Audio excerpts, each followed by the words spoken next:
Salut, salut, bien-aimé dans le Seigneur, to pesi binombo te mingi bisika bozali kolanda biso na pokwa ya lelo, to zali kosenga na bandeko, kozwa kopartager video na biso, kopartager message na biso na pokwa ya lelo, to sengi pe na bandeko, ko signaler si seulement si, volume son ezali kitoko, bo signale biso na moment oyo sali. Voilà, bien-aimé dans le Seigneur. Awa tozali ko banda.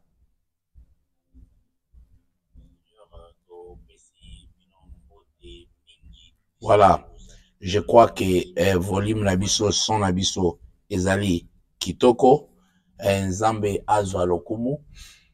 Tozali kobanda okomona na kati ya sujet na biso kuna tokomi tozali kolobela la fin du temps.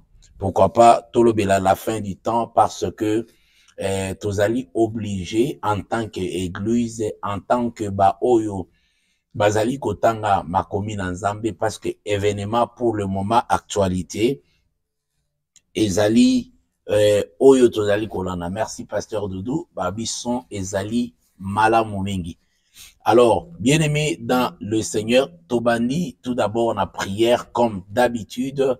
Seigneur, topesio merci oza malamu pona oyo ozali kosala parce que tozomona na ba actualité bisika ba guerre ba pasi ba problème ya ndenge na ndenge kasi soki opesi biso kimia tozali kopesa yo merci. Totiki moment on a kati na contrôle na yo, zala na biso debi jusqu'à la fin, na kombo na Yesu Christo. Amen.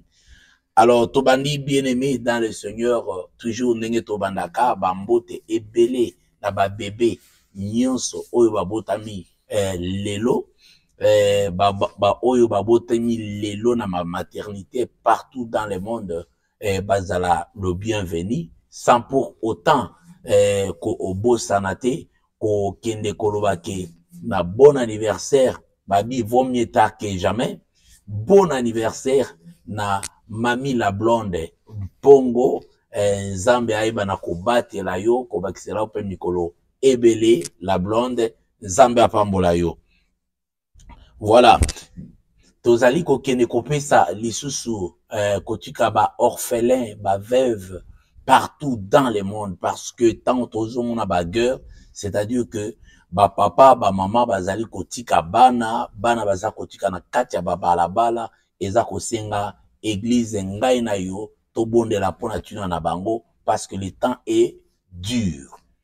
Allez toke kotika bandeko baza na kati ya ba prison bakangami injustement Nzambe azana bango, et pourquoi pas bandeko nyonso bazana kokoso, bazako bela, bazana ba hôpitaux et partout dans le monde. Ba communiquer na biso pour natina na o etali programme na biso, toke na communiquer ya liboso, communiquer ezali affiche tomoni o ezali bien affiché, na date il y a le du 29 au 3 nazali na Assemblée de Lausanne na Suisse, kuna kani babengi mombo na nzambe pona kokende ko partager liloba na nzambe na mboka ya Suisse, kuna tozala na bandeko oyo bomoni na kati ya affiche oyo ezali na gauche na nga, peut-être pas na droite na yo. Alors donc kuna ekozala du 29 au 3, donc kuna ekoinda tomoni ke na affiche na biso tozali na Clovis Makola, tozali na Zul Rit, et tozali na Mama Esther Mboku, et tozali na Sœur Mami Zungu, et tozali na Frère Abel. Wana bango nyonso tokozala na bango mokolo oyo tolobi ete mokolo du 29 au 3 décembre. Donc na Assemblée de Lausanne na Suisse. Et de là, donc de là tokomi le du 14 au 16 décembre wana ezali na Kinshasa na RDC Congo, na kati ya église ya restauration na niveau ya Kinshasa. Deuxième communiqué ezali ko tala organisation ya ba jeune bazali na organisation bana manifestation na bango babike Bible quiz, c'est-à-dire que bazali na compétition moko biblique ya ba question oyo kozala samedi 18 novembre à partir ya 6 heures. All the youth they are calling to be there on 18 November at 6 p.m. at the Restoration Ministry Church. All the youth, you are very welcome. Et bien aimé dans le Seigneur, comme Toti Kolobayango, Toki na thème nabiso tozali kolobela, c'est la fin du temps. Tokoki kosala semblanté pour ne pas dire ya kolobela sur la fin du temps. Pourquoi Tokoki kolobela sur la fin du temps? Alors, awa, bien aimé dans le Seigneur, ezali message moko très compliqué, eza message moko très complexe. Okomona yango na kati ya ba vidéo la fin du temps ezali ko ndenge tozali komona yango, mais bien aimé, il faut koyeba ke porter ya message nyonso o ezali ko pesama ezali aussi ko dépendre na dimension ya révélation selon que Nzambe ndenge azali ko révéler bana na ye. Pourquoi je dis ça? Parce que ezaba message oyoka na ndenge na ndenge. Et je pense bien que il y a beaucoup de personnes qui déjà précédé biso ba yokape ba message ya fin du temps. Ma mémoire na bango eza oublié, moi ba ebate que côté tozali ko continuer. Et qu'est-ce qui se passe aujourd'hui? Donc c'est-à-dire que ici nous parlons il y a fin, il y a temps.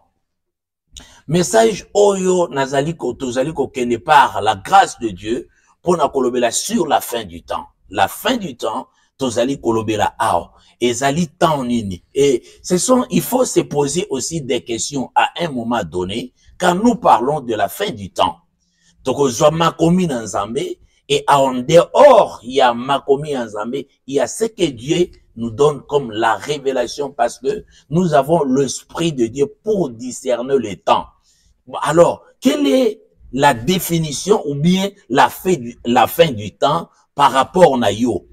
Quand tu entends la Bible ou bien le monde, bazali ko crier sur la fin du temps. Iyo ozali ko zongo nini. Et quand tu lis les Écritures, comment est-ce que ozali ko aborder un sujet wana sur la fin du temps?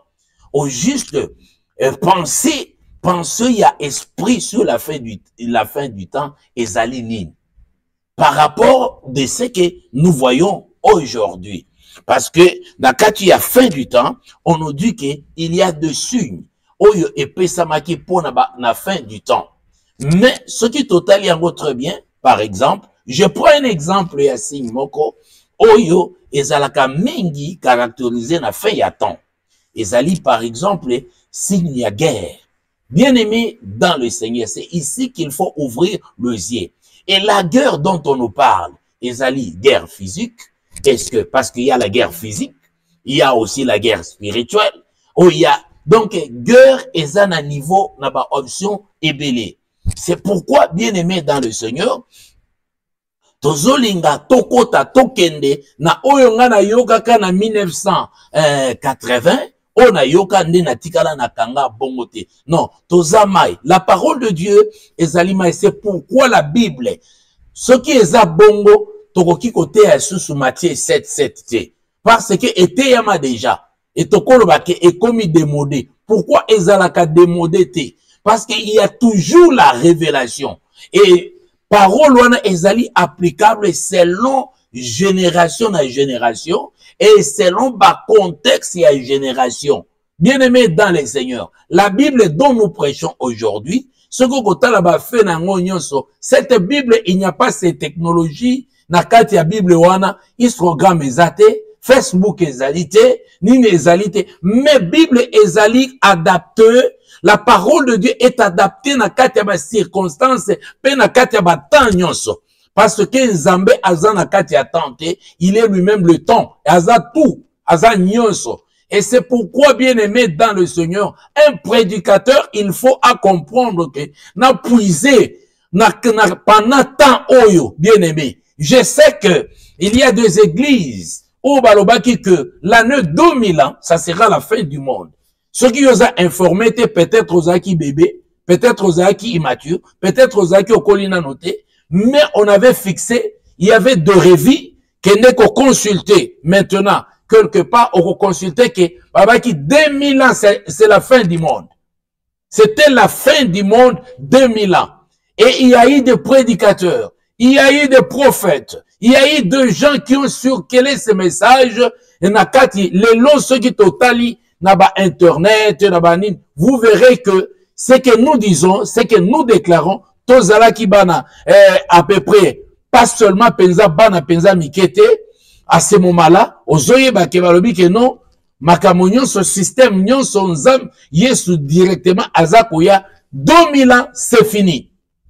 L'année 2000 ans. Maintenant, depuis ce temps-là, ba ebisa kibiso que 2000 ans, et pendant ce moment-là, na ba Afrique, to banaï komona, tango, lune, nananina, soleil, ezako, babi, peut-être, c'est la fin. Donc, il y a eu beaucoup de temps, il y a eu beaucoup de choses. Et pendant ce moment, nakoki koyebisao que, tango tozolo bana année 2000 ans, kende ezala ekozala fin. Pourquoi? Balobaki ekozala fin? Parce que baebi ke na 14 et 18, guerre ezalaki, la guerre mondiale ezalaki. Ozo comprendre déjà que signe ya guerre, pona ba oyo si batika kibiso. Ba mona ki ndenge nini mokili ezalaki, ndenge nini ezalaki ravagé, na ba temps wana tolobi ete na ba 14 et 18, oyo ezalaki guerre mondiale. La première guerre mondiale. Alléluia. Poto ya kokoma na deuxième guerre mondiale. Donc, ce qui batoyo, il y a avant 14, 18, balamuki lelo, balobi que ici les gens continuent, donc, eza un peu moboulou. Le ko la Bible lobi que mémoire ya mututango akei, eza oublié makamonyoso, donc, azana parte na eloko mo côté sous le soleil. Alors, bien aimé dans le Seigneur, ces messages, ezali message à ko préparer mutu oyo, peut-être à koki kotika la nakati. J'attends les signes, bas signes nyonso, il y a fin du monde, pour se préparer, faut na mona bas signes nyonso c'est koki, parce que peut-être, message, il y a fin du temps, et zala qui mal exposé. C'est dans ce sens-là, et c'est dans ce contexte-là, parle du Saint-Esprit, pour définir quelle est la fin du temps, pour tozali causer la fin, il y a tout un système, parce que À un moment donné, il y a même deux versets dans la parole de Dieu. Et il y a des versets là où Dieu, non, voilà, il y a l'arc-en-ciel, là, je vais aborder ça, sujet, on en attend, mais aujourd'hui là, la fin du temps, Nazali Kolobela, sur la fin du temps, et aux yeux, on a un contexte personnel, alléluia. Alors, dans ce contexte personnel, il y a fin du temps, et en mot ekoki kope sayo makoki, parce que tout homme a un début, a zappé na fin naye, la fin du temps, de tout un chacun. Moutounionso, nazi yango, premièrement, nazali ko aborder, thème oyo, sujet oyo, pour ezongi sangai na yo, na kati ya droit chemin pour dire que la fin du temps. Je ne parle pas na fin ya système tout d'abord, na bandi na fin du temps. Parce que si la guerre ezali signe ya fin du monde, c'est-à-dire que il y en a eu déjà beaucoup. Donc aujourd'hui, bateau et belé, vous entendrez selon Matthieu 24. Matthieu 24 ezali koloba. Mais la question est de savoir, il s'agit de quoi? Est-ce qu'on parle, c'est sur le plan spirituel, question mark, et c'est sur le plan physique, question mark, et sur le plan, parce que quand, ce qui totali, au commande que ça devient un peu compliqué. Batou, tokoyoka ba prophétie, tokoyoka ba message. Mais bien aimé, ceux qui prophètent appellent ce message. Alors, que fin ya temps, ezali, na 2000 ans, et que esalamité. N'est-ce pas, ce sont des faux prophètes. Parce que prophète, azali qualifié par rapport à un message où ça peut confirmer un vrai prophète. Et ça, le prophète, pasteur Dalo. Ayebisi biso, et ça, dans les médias, ce n'est pas moi qui le dis. Alors, que amoni 4 personnes, ba candidat ou ba kokima na élection présidentielle, na niveau ya Congo. Alors, que amoni moko akufi, amoni moko na chaise roulant. Bien aimé décembre yango. Soki moko akufite, soki moko aza na chaise roulante. Après to comme na mois de janvier, ba publier élection dans les années et s'il a que retraite.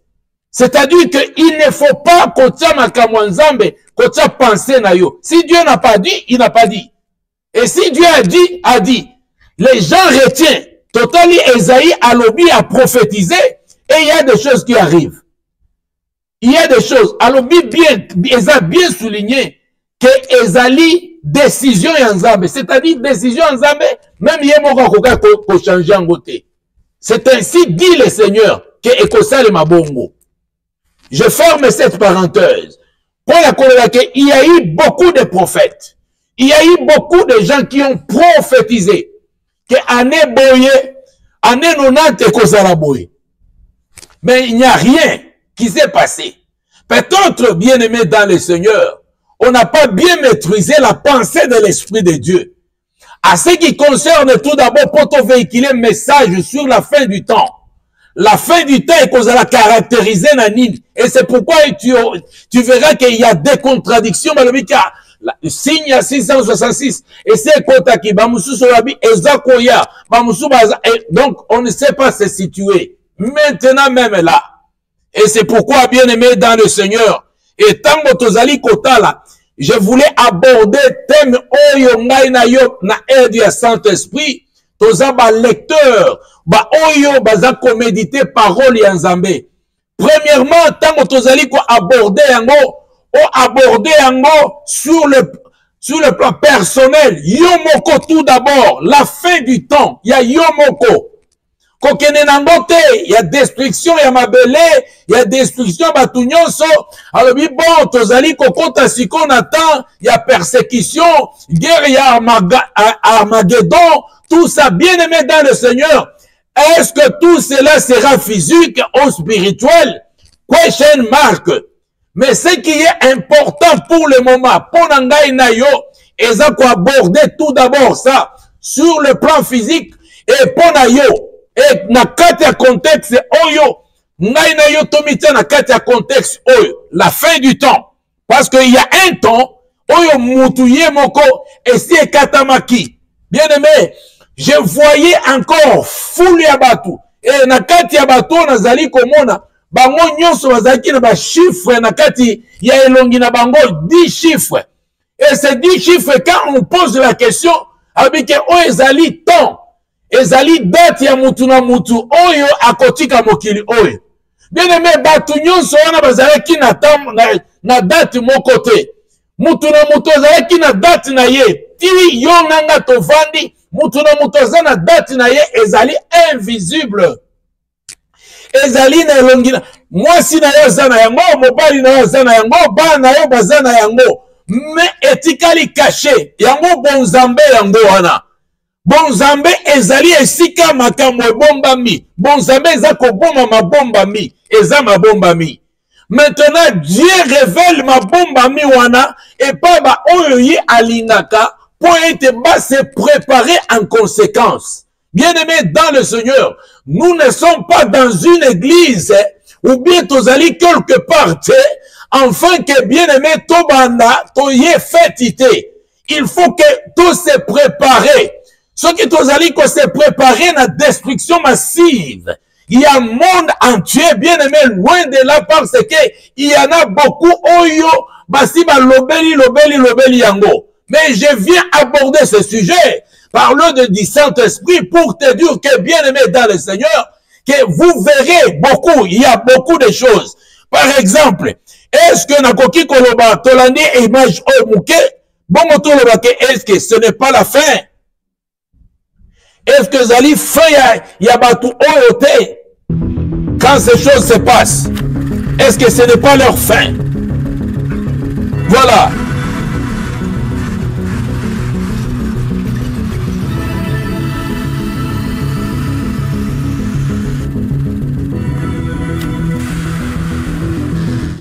La première observation, bien-aimée dans le Seigneur, c'est que la fin du temps d'un individu, c'est lorsqu'il quitte la terre. Tango otiki makambo nyonso. Tango pema elongwe katikati na yo. Voilà fin na yo oyo ezali déjà préparé wana. Mais lokola fin wana ezali fin oyo bako annoncer na mokili mobimba.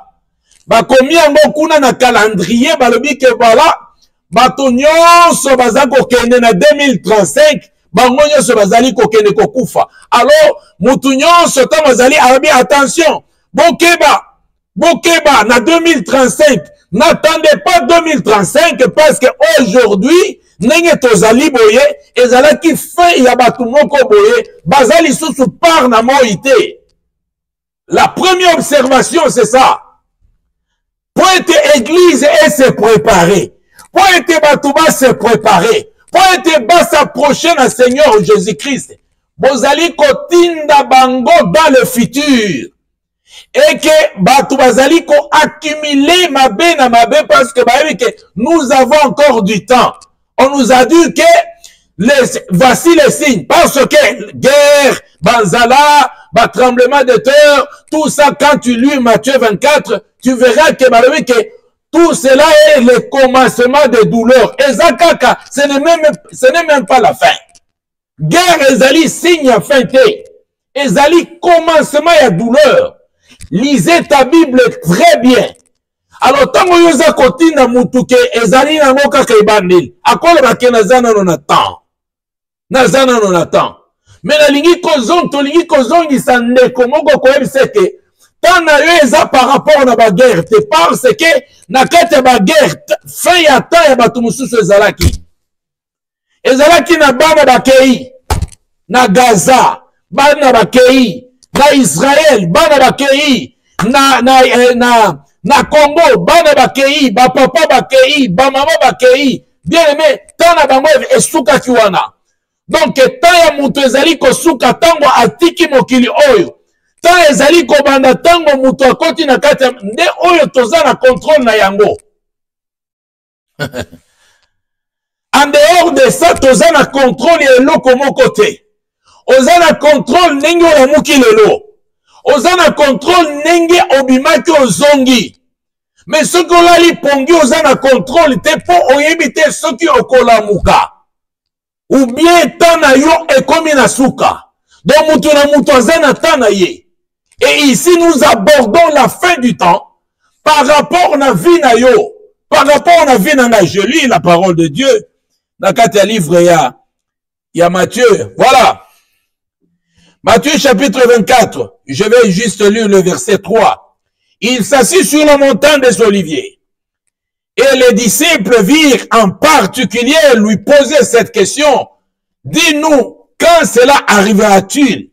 Et quel sera le signe de ton avènement et de la fin du monde? Bien-aimé, awa ekomami kitoko penza makasi. Alléluia. Alléluia. Signe, il y a fin du monde, la fin du monde. Mais ici, nakati nazali ko aborder fin du monde, te parce que, bibliquement parlant, ngana yo tokozala d'accord. Quand les prédicateurs parlent du monde, ils parlent à nini, que le monde est alini. Le monde, c'est le péché. Et tango nini, ceux qui n'a lingi kozwa na même contexte, tango nini péché est aussi là. Voilà. Tango nini, ceux qui tozui kaka nenge tomataka na révélation, que le monde c'est le péché, alors, yango balobi que n'aimez pas le monde, ni ceux qui sont dans le monde. Vous comprenez? C'est-à-dire que, tolinda makamo ya mokilité. Mais, mokili wana, monde wana, biso tozana kati ya monde wana te. Soki monde, biso tozana kati ya monde te. Donc, fin du monde est concerné bisoté. Na kati ya contexte wana. Bien aimé, nazoke neka na parole de Dieu oyo ngana yo totangaka. Parce que monde est représenté comme le péché, les abominations. Biloko nyonso eza mabe, nde babengi monde. Je pense que ngai na yo tokozala d'accord. Et tango bazali koloba ke ba disciple bazali kotuna. Lakisa biso basigne nini ekomonisama ke eza fin ya monde. Je pense que signe ya liboso na kati ya vie ya moto que ezali poto mona ke eza na fin ya monde pona tuna na ye, c'est la conversion. Dites amen. Alléluia. La conversion ezali moko ya signe oyo ezali kolakisa fin ya monde na kati ya vie ya chrétien. Je parle de chrétiens bien-aimés dans le Seigneur.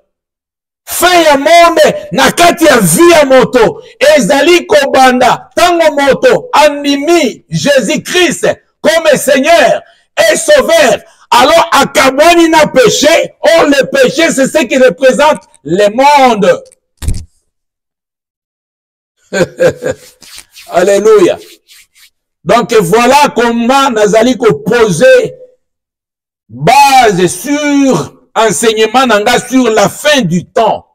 Et quand nous parlons de la fin du temps, et tozali kolobela ko aborder yango na lolenge ya moko na moko. Et quand nous parlons maintenant tango Matthieu azali koloba ba signe ya fin du monde, mais monde na zui yango na tango na contexte personnel, ce qui monde ezali katikati na ngai okomona débauche, monde eza katikati na ngai okomona péché, monde eza katikati na ngai. Je sais que il y a personne oyo akoki koloba que ce n'est pas ça, parce que le monde c'est le péché. Et lorsque ebongi ke monde ezala détruit na kati na ngai, c'est-à-dire que nazali ko renoncer na ba œuvre nyonso morte na kati ya vie na ngai, afin que bien-aimé na konti sa vie na kati na ngai. Et à ce moment-là, monde nanga to corps nanga âme nanga ekozala détruite. Parce que la Bible est claire. Vous êtes dans le monde. C'est-à-dire que maintenant, toke nango na kati ya contexte physique. Nous sommes dans le monde. Physiquement, mais la Bible déclare que nous ne sommes pas du monde. C'est-à-dire que ton copier, tout ça la biloko, on eza koleka na monde, te parce que monde, ezali na lolenge nango ya kotambola. Monde eza na lolenge nango ya domination, mais biso to se conformer na yango te. Voilà, nalingaki juste to tango tozali kozwa ba thème, ba mot, bibliquement parlant, quelle est la pensée spirituelle ya mo wana? Et lorsqu'on parle du monde, ngana komona pensée spirituelle ya monde.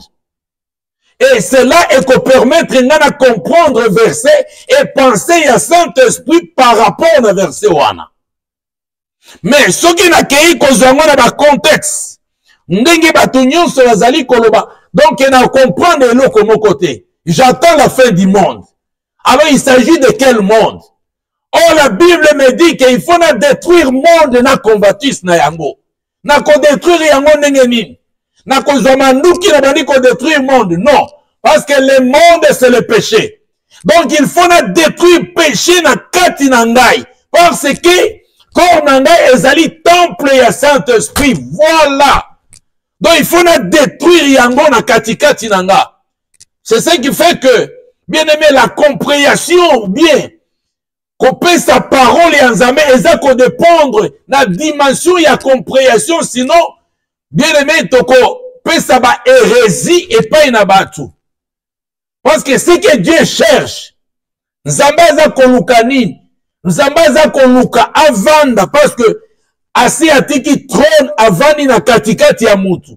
Et pendant qu'on dit à une personne, toko kenela lona, bien aimé dans le Seigneur, aussi longtemps que Nzambe lobi que na sali déjà trône nanga na kati na yo. Na kati na donc il faut toyeba qu'on fait comprendre le peuple et Nzambe de quoi nous parlons, nous libérons comme message. Pour bango ba comprendre tozo kende wapi. Ou bien zakaka alléluia oui et amen. Non non non. Tozo na oui et amen te eza tango yo mutala tamaneti pour amona clair. Et ça, tango muto fongola mato et pour à comprendre très bien. Et maintenant, tango to poussani si qu'on a sujet, il y a fin du temps et l'y kolobete. Bien aimé, Saint-Esprit azali ko senga aussi yomoko aussi identifié au réfléchir l'ikolo ya vina yo que tes jours, mes jours sont comptés. Ezali comptés et bongete nazala prêt. Peut-être Roki Kobunga rapidement, ou bien au bandi bon, tozo que de Kolanda, tozo zelati, basi nyoso Israël et Kokisama. Babani na ba information, tozo la ba signe à Israël, tobandi koluka Israël ango, tomoni ale, balobi ke, eza o eza kuna, eza bango wana ba jif, eza ba wana nde baza ba jif. Aussi longtemps quand nous parlons de juifs bien-aimés dans le Seigneur, qui est un juif, spirituellement parlant, parce que Jésus lui-même, nakati ya humanité na ye, Jésus a déclaré, Abi l'heure vient et elle est déjà venue, là où les vrais adorateurs adoreront le Père, en esprit et en vérité, bien-aimé dans le Seigneur. Ça ne sera ni sur cette montagne, ni à Jérusalem, bien-aimé dans le Seigneur, mais en esprit et en vérité, parce que Dieu est esprit. Dieu est esprit. Aussi longtemps, Miso Yabateza braqué sur Israël physique. C'est ce que le diable nous transmet. Toujours qu'on déchiffre tes paroles en Zambé. Abino, voici les prophéties. Oh, qui bien aimé dans le Seigneur. Jésus-Christ dit que je suis l'accomplissement de toutes les prophéties. Point. Ce n'est pas moi qui a dit. Au cause de ma prophétie, mais Jésus a dit qu'il est le chemin, il est la vérité, et puis il est la vie. Donc, ce que Esaïe a annoncé, il l'a annoncé pour Jésus. Oh, ce que Abraham a fait, il a fait ça pour Jésus. Nalingi que on comprend. Ce que Ozali Moto Zakolanda Jésus, c'est que Jésus a dit, bah, ok, jusqu'à ce que Israël akobunga akozala bobonaboy. Qui est Israël? Problème na biso nde yango wana. Israël azali nan. Même les serviteurs de Dieu n'arrivent pas à démontrer qui est Israël et qui est un juif. Ceux qui te lisent tout ça, le débat, tout enseigné bana Nzambe. Est-ce que Zali ba oyo ba kei bazo boma na bakuna? Parce que là ils sont en train de tuer bazo boma. Na la kisi bino ba bombe ndenge Israël soi-disant physique azali ko attaquer. Il s'agit de quel Israël? Ceux qui mutoyebi azape na moi ba verset yango à continue de la biso parce que nde yango na bi adon Israël o bazo lobela eza le même Israël. Bien aimé dans le Seigneur, ezali nombre ya ba pasteur na se ya moite to nombre ya ba média te ceux qui lobi makambonde comme vrai non. Na kati ya parole ya Nzambe il n'y a pas la démocratie. Eza nombre ya ba touté. Il y a une seulement partie, petite partie, c'est la révélation de Dieu. Makambo Nzambe ezali makambo te. Lokola bishop wana mutolobaki, c'est vrai. Non, ce n'est pas ça. La vérité, c'est Jésus et la vérité, c'est ce que le Saint-Esprit conduit son peuple. Toza ko se fiye na batu ba yebisaki biso ke na année 2000 que monde kokufa, monde tigala kokufa te. On est en train de se fier toujours aux gens. On est que bien aimé, on se fie à l'Esprit de Dieu. Le temps est devant toi. Répands-toi aujourd'hui. Parce que la fin du temps, ezali temps o ezali ponatina na yo nanga. O ezali boso na yo. Et d'ailleurs la Bible est aidé ngai na yo pona ko discerner temps yango. Alors bien que mutu à partir à lelo, on a keli. Ceux qui a commis na 90 ans, c'est-à-dire que zaba oyo bazali bingambe. Mais Mikolo na yo baza ezali fixé. Bien aimé dans le Seigneur, la Bible dit, il faut savoir compter nos jours, bien aimé dans le Seigneur. Compter nos jours. Qu'on se fiait na ba guerre banda kala. Depuis naza muke na yoka guerre à 6 jours. Na yoka guerre ba soda bazali bakola. Na yoka guerre à 80 jours. Na yoka guerre ya ba Kigoma na Mahenge, guerre à 14-18. Toyoka guerre, deuxième guerre mondiale. Toyoka ba guerre, ya ba Iran na ba Irak. Toyoka ba guerre, toyoka ba tremblement de terre. Qu'est-ce que toi tu n'as pas encore entendu? Tovandi pe awa, toyoki na Turquie, ba le bien te tremblement de terre et salami. Toyoka kengo et salami ki na mboka boye. Bien aimé dans le Seigneur. Mais tout ça, ezala qui fait pour na bato et ba kenaki na tremblement de terre. Ezala qui fait pour na ba oye ba kufa ki na kati ya guerre. Ezala qui fait pour na ba oye. Bien aimé dans le Seigneur, c'est pour te dire que, bien aimé, le temps est devant toi. Bien aimé, il y a un temps qui est fixé pour toi et moi. Et s'il faut se repentir, il faut se repentir aujourd'hui. Bon, c'est là-bas, médias, les médias vous disent ceci et cela. Le Seigneur Jésus-Christ l'a bien dit dans Luc chapitre 4 au verset 16. Alors dit que voilà, c'est aujourd'hui que s'accomplit cette écriture. Il y a eu l'accomplissement de l'écriture. Alléluia. Pendant que nous parlons, ezabatu batiki mokili oyo. Moi ba zonga ezalité, moi ba expliquer biso ezalité. Ba oyo pe bakenda. Pe ba o baza kokende. Pe biso to kokende. Eza esika tozali kokende. Nde okoyeba ke. Na kozonga to na kozonga te, toyebi te so okoyeba.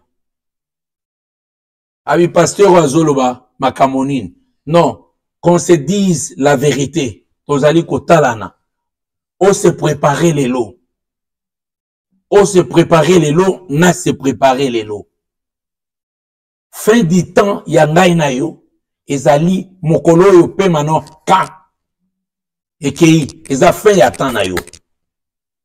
Parce que tu n'es plus dans les temps. On commis hors du temps.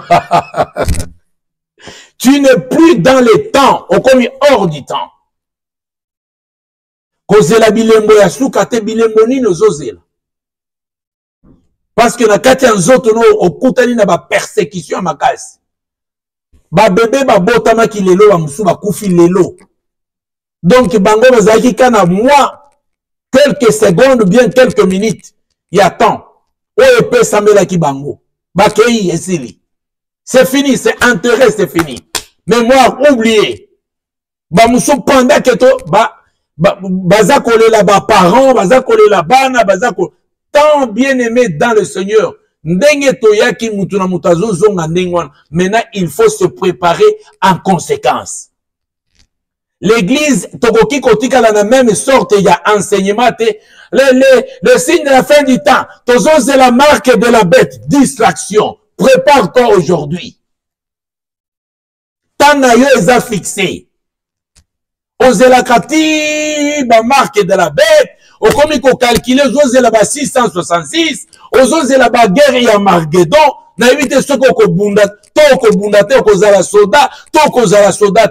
Bien aimé dans le Seigneur, ce qui est clair et net, prépare-toi aujourd'hui. Ce qui est l'eau, Nzamba kobenga yo le lo, le bitana yo esili. Na se ya moi. C'est fini, tu es parti. Babylone konyon sona Marguedon ni tout ça. Eza ko appartenir sous na yote. Pe okoye bape yango lisusu te. Pourquoi toza ko rêver, tozali ko pousse à l'église musika, toza ko pousse à peuple de Dieu musika, pour ko approcher bango ba se préparer aujourd'hui. La Bible dit, si tu entends savoir aujourd'hui, n'endurcissez pas ton cœur, ou accepter le lot, tu te prépares aujourd'hui. La fin du temps, je lis encore le deuxième verset. Je lis encore le deuxième verset. Na Daniel, Daniel Alobinin. Daniel 12. En ce temps-là, s'élèvera Michaël, le grand chef, le défenseur des enfants de ton peuple. Et ce sera une époque de détresse, telle qu'il n'y en a point de semblable depuis que les nations existent jusqu'à cette époque. Bien aimé, ceux qui n'abordaient qu'à la premier paragraphe, bien été Michaël. C'est quand on a un contexte à Michaël. Parce que quand nous faisons l'étude biblique, Michaël Azali représenté comme Jésus. Je sais pas ce qu'il y a eu. Michaël Azali représenté comme Jésus. Que moment wana makamo ekoleka pendant temps wana. Et que la passe mingi et que lokola ezala qualité persécution ezala makasi et tu n'as jamais lu yong nanga otanga na noté que ba persécution ezala ki makasi bakata ba disciple même ya Jésus ba mususu bakata bango mitu lokola ba Jean-Baptiste ba mususu ba kunda ba boma bango ba renverser ba croix. Batu baleka na ba persécution na bukati ya ba prison ya ba makamone. Quand tu lis la parole de Dieu, tu vas comprendre que Nathan na bango na ba mona ki que c'est ça et c'était ça la fin. Au fait, mais ba komeli biso Jean na ila Patmos alobi yango prison nini ya ndenge wana. Muto ba toboli eti miso ya kotoboa. Nani qui est de ses serviteurs aujourd'hui? Ba serviteur nyonso lelo ceux qui tole ba signe à fin du temps omoni bango na ba jipte ba serviteur nyonso ba komi ba bishop bango nyonso ba tongi ba building bango nyonso ba komi ba patron ba serviteur nini oyo bazoleka na persécution lelo. Comparez tout d'abord l'époque où Jean-Baptiste naza kokata mutu. Comparez cette époque là et comparez cette époque ici, où on va servir par-ci, par-là. Les gens mangent, bazako changer, basi bazako changer, makambo bazako tambola, bazako sala ba escroquer, bazako sala tout. Tozali juste comme penser en Zambé et pas à peuple de Dieu pour ne se situer que cause à la distraité. Quand tu lis les Écritures, yango monaki ke Ce qui botali makamunyo soana na Matthieu 24. Ce qui botali makamunyo soana ezali ko apparaître que ceux qui lisent fassent attention. Bazala ekenge ba o bazali kolo ba tol ba o bazana zemi de tresse kozala makasi mingi mais eza fente. Mais fin nangana yo ezali kotika mokili. Soki ozalaki na famille, ozalaki papa, bana bakomono soute. C'est fini. Il est parti. Enterré. L'histoire oubliée. Peut-être atika ba image. C'est la fin. Le dernier souffle. Les derniers mots. C'est la fin. Mais na fin wana. Et okutanga ndenge nini. Et okutanga na position nini. Voilà la question. Mais tant que s'approcher na réalité spirituelle ya solo, na message ya solo, maintenant na mitali na kati ya miroir, que ceux qui na tombé lobby na tongo, eza dernier souffle na ngai, na okende wapi. Qu'est-ce que je fais? Qu'est-ce que je fais? Nazoze l'église wana te. Nazoze la temps wana te, naza na temps nanga eza fixé. Rachetez les jours, car le temps est mauvais. Temps est koki ko rattraper yo bien-aimé dans le Seigneur. Et c'est pourquoi, ça c'est le moment. Ça c'est le moment. Yango tolobi ete, Israël yé moko. Botala Israël o baola kisabiso tolanda. Israël o. Peuple ya Nzambe bakobondela te. Bakokai kobondela. À la recherche des enfants. Alléluia.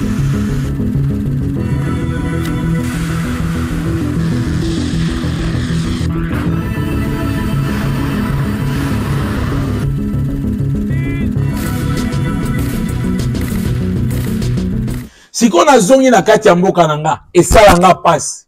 Ta on a zomo na makambo balobi peuple, balobi ba peuple ya Nzambe. Mais makambo nini bazobundela mabele. Ba problème ya mabele bien aimé négociation ezalaka te.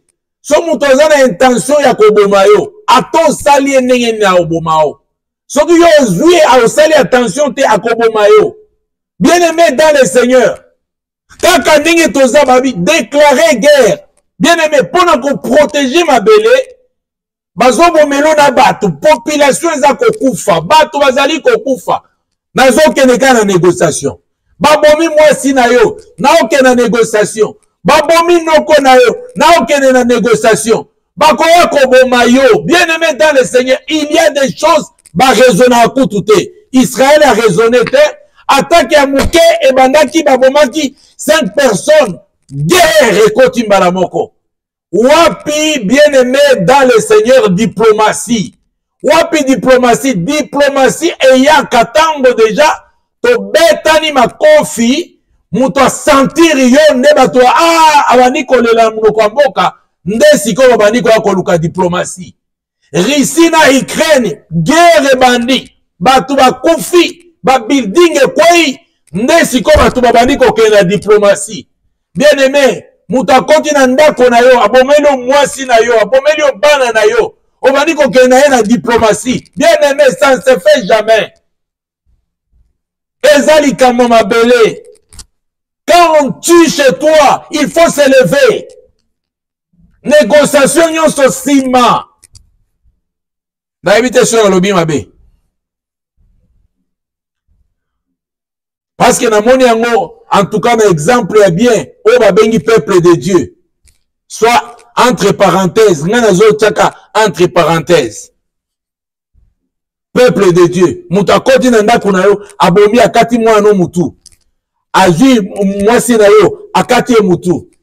Olbito ke vana na table, toba na renégocier na mutuana. Never, bien aimé dans les scènes, never. Abo mangai te. Soka za makasi abo mangai, ce qui abo minda saba, na weba lisute. Mais ce que bominda tenga na koboma ye. Israël aza koboma, peuple de Dieu, avec la Bible, avec la Torah, na maboko, baza koboma. Baza koboma, nini mabele. Mabele. Alléluia. Nyoso wana. Boyebi sanga ke ekomama. Mais je vais vous dire que pour le Congo, il faut ti biso moko tokotele matobi ke lelo to signé guerre na Rwanda. Tozos bunda bitumba. Nde mukolo Rwanda akovanda ka kimia, nde mukolo batu batinda ka Rwanda bakoloba ke koko mekate baza ebele, nde mukolo Rwanda me kosolola ka na Rwanda. Mawa. Mawa. Soki ba beti mwana na yo nga konseka na mwana ngabi. Soko moni muninda tutuli mbata koya kolelela ngai te. Yo tutule mbata comme ça biso ba parent tango tokoya négociation. Tokoya négociation siko ya mwana abeta ki yanga ye pa zongi si siko yo pekisa pe ya yo nga pe na pekisi pe ya ngai. Esili.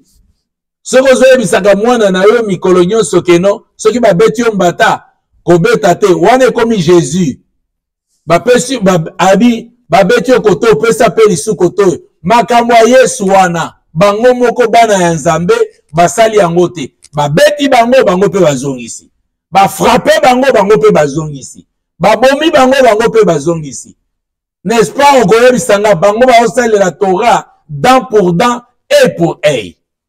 Et lobi nango ennemi akobanga bango ke soki na tumboli ye akozongisa. Mais tellement que mon ozongisa kate ti akobanda kwa kobotolo na bilanga na yo. Bien-aimé dans le Seigneur, tozo prêcher parole nini même na niveau ya bakonzi na biso yangwana soki to attaquer Rwanda lelo biso nyonso esili akobanga kabiso na baninga tout bakobanga biso. Naza politicien te eza vie d'un pasteur. Par rapport à ce qui se passe aujourd'hui, par rapport à l'actualité, aujourd'hui, si j'étais parmi les conseillers du chef de l'État, yebisa Congo mobimba, toza ko attaquer Rwanda, na ba frontière nyonso, toza ko attaquer ye. Ba américain, ba européen, ba nani, tout le monde, ba koloba. Bolo ba kenon, to attaquer te, ba to ba kokufa. Ba boma bango déjà. Bozo compter 13 millions de morts. Besoin qu'on attaque, tosi tokokomana 100 millions de morts, on est attaquer. Voilà. Bien-aimé dans le Seigneur, c'est-à-dire que le message n'a pas la fin du temps. Bato va koufi le lot temps na bango suki. Ngana yo pe tozali boso ya temps. Et ça la attention na temps o tozali na yango. Parce que temps na yo eza compté. Eza na temps musuba bombeli yo te. Prépare-toi aujourd'hui. Soko yamba yesu te, c'est aujourd'hui qu'il faut recevoir. Soko sale la kayete, c'est aujourd'hui. Parce que l'obi eza ya yote. L'obi eza ya ngaite. Demain ne nous appartient pas. Tout se contenter na ba message yo baza ko pesa rabiso te. Na ba profession baza ko pesa biso te. La véritable prophétie, c'est la parole de Dieu. Et l'accomplissement de toutes les choses, c'est le Seigneur Jésus-Christ. Azara qui clair, cette parole de l'écriture s'accomplit aujourd'hui. Et koki sami lelo. Et question kolala nango lelo, nazako tuna yo, qui est un juif. Parce que toyo kengo na ba média na matoi na biso, spirituellement parlant, quand Dieu parle des juifs, quand Dieu parle de peuple Élie, bien aimé dans le Seigneur, bato bazali bako bomana bango ta combien, nous sommes des peuples Élie. On noti tant quelle est-ce que zali injustice te parce que batouana pe baza ko boma basala meika na Nzambe. Oh la Bible dit Nzambe alingi liwa ya mutu ya masumu te alingi mutu nyonso abongola motema parce que ye mutu asala kibatu. La Bible est là clairement. Bien aimé, toza ko s'attacher à ceux qui sont physique beaucoup et ils ont raisonnement même ils ont comme ils s'habillent sur le corps maboma. Ne suivez pas les informations na niveau de la télévision, suivez la direction du Saint-Esprit. Biso tozali na information fiable venant du Saint-Esprit. Nzambe Yemoko, il révèle toutes les choses à ses serviteurs, bien-aimés dans le Seigneur. Tozali qu'on se fie à l'information et à la télévision aussi longtemps. Il y a quelqu'un qui nous informe. Il nous révèle des choses cachées. Oyo roi koyebate. Oyo télévision koyebate. Oyo américain koyebate. Le Seigneur de gloire, notre Dieu, le Tout-Puissant, il est capable de nous révéler les choses. A bouleversé qui batona kati, il y a Égypte et pas il y a Joseph. Joseph abanaye komona ba ane oyo na eko oyo roi komona te oyo ba égyptien ba komona te ako dévoiler des secrets oyo komona na te pouvoir wana eza na église eza na média te bien-aimé dans le Seigneur eza na ba journaliste te c'est l'église qui détient la clé de toute connaissance de Dieu. Alléluia. Voilà, c'est là. Prépare-toi, parce que la fin du temps, pour moi et toi, c'est le jour où Dieu a décidé que o quitter mon kili oyo. Et pour nous quitter, ozala prêt, na makamunyoso, tu as été obongama, comme Zambé, asengio obongama.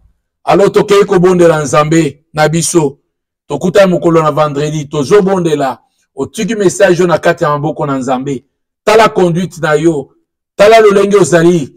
Est-ce que lelo soki Nzambe abengi yo alongoli pema okozala wapi? Voilà la question qu'il faut se poser afin ya message ya pokwa na lelo to bondeli.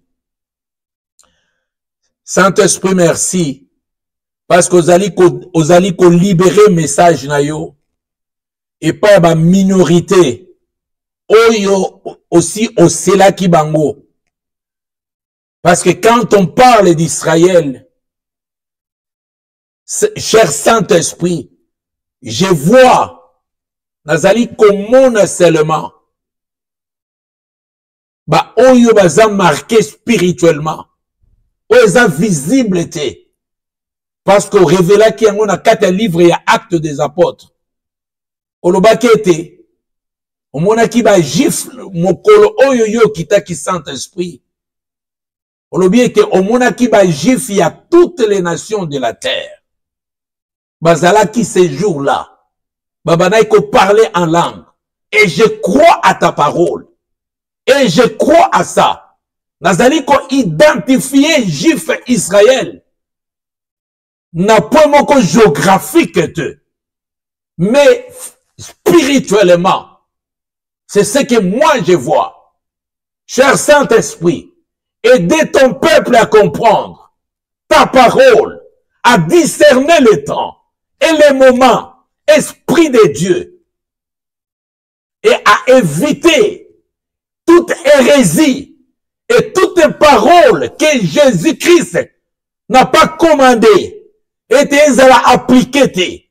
Parce que la parole dit, même si un ange descendait du ciel, et qui a amené encore un autre évangile, que un jeune azal anathème. Cher Saint-Esprit, merci pour l'ouverture de la connaissance pendant ces moments très difficiles. Merci parce que nous allons nous attacher à ta parole. Je recommande le bien-aimé, le peuple juif spirituel, qui sont scellés avant la fondation du monde, qui sont de toutes les nations. Pendant que je prie, et que Bazala protéger et sécuriser. C'est toi qui as dit, tu aimeras ton ennemi. Fais du bien à ceux qui vous maltraitent. C'est ce que Jésus tu as recommandé. Que la gloire te revienne. À ce qui concerne la prophétie, tu as dit tu es l'accomplissement de toutes tes prophéties. Que ton nom soit sanctifié. Au nom puissant du Seigneur Jésus-Christ Nazareth. Amen. Amen, bien-aimé dans le Seigneur. Zamba ebanako pambola. Apambola bino. Tokutani lisusu mokolo ya vendredi na esika oyo. On a deuxième partie na biso sur la fin du temps. Lelo ezalaki juste introduction sanglante na kombo na Yesu Christ. Bon, se porter très bien. Wabino Pasteur Léonka. Au revoir.